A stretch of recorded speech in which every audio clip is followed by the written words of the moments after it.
अलग अलग तरह की बंदूकों का अलग अलग तरह की मैकेनिज्म होता है, पर सभी बंदूकें एक ही बेसिक प्रिंसिपल पर काम करती है। फुल्ली ऑटोमेटिक बंदूकों से अलग, जो कि लगातार फायर कर सकती है। सेमी ऑटोमेटिक बंदूकें एक बार ट्रिगर दबाने पर एक ही राउंड फायर कर सकती है।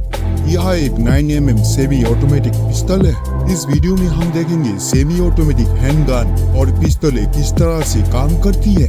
तो दोस्तों, इससे पहले अगर आप हमारे चैनल पे नए हैं तो चैनल को सब्सक्राइब करके बेल आइकन को ऑन करना ना भूलें, सबसे पहले नोटिफिकेशन पाने के लिए।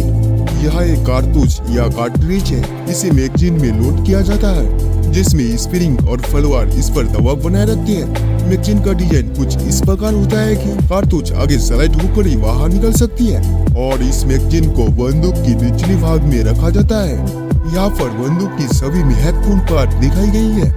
बंदूक को पहली बार फायर करने के लिए रिकॉइल स्प्रिंग की अगेंस्ट स्लाइडर को हाथ से पीछे की ओर खींचा जाता है। इसके कारण कई चीजें एक साथ होती हैं, जिसे हम एक एक करके देखेंगे। स्लाइडर के मूवमेंट के कारण हैमर पीछे आता है। यह हैमर स्ट्रेक के जरिए मेन स्प्रिंग से जुड़ा होता है और इसीलिए मेन स्प्रिंग को दबा देता है। यह सियर है जो हैमर की मूवमेंट को कंट्रोल करता है।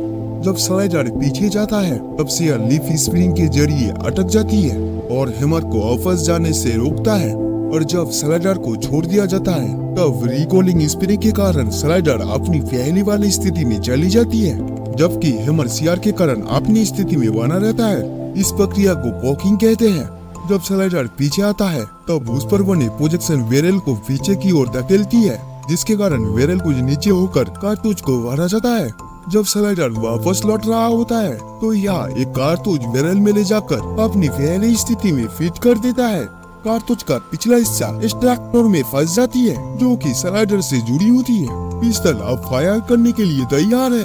जब ट्रिगर को दबाया जाता है तब सियर डिस्कनेक्टर में माध्यम से धकेला जाता है, जिस कारण यह हैमर से डिसएंगेज होता है। हैमर अब फ्री है और मेन स्प्रिंग की दबाव में ये फायरिंग पिन, जो कि स्लाइडर में फिक्स होती है, उससे जा टकराता है। बदले में फायरिंग पिन कारतूस की प्राइमर पर वार करती है। प्राइमर के अंदर एक्सप्लोसिव मटेरियल भरा रहता है, जो कि पिन की टकराने से आग पकड़ लेती है। इस दौरान कारतूस के पिछले हिस्से पर बहुत ही हाई प्रेशर होने के कारण बुलेट को आगे की ओर धकेला जाता है। पीछे से फोर्स लगने के कारण बुलेट बहुत ही तेजी से बैरल से बाहर निकल आती है। बुलेट बाहर निकलने के बाद बुलेट को किसी प्रकार की बल नहीं लगाई जाती है। बुलेट अपनी मोमेंटम के कारण आगे बढ़ती जाती है। बैरल में कुछ लकीरें और खांचे बनी होती है, जो बुलेट को आगे बढ़ते हुए घुमा देती है। विस्फोट की कुछ एनर्जी स्लाइडर को पीछे धकेलने में इस्तेमाल होती है।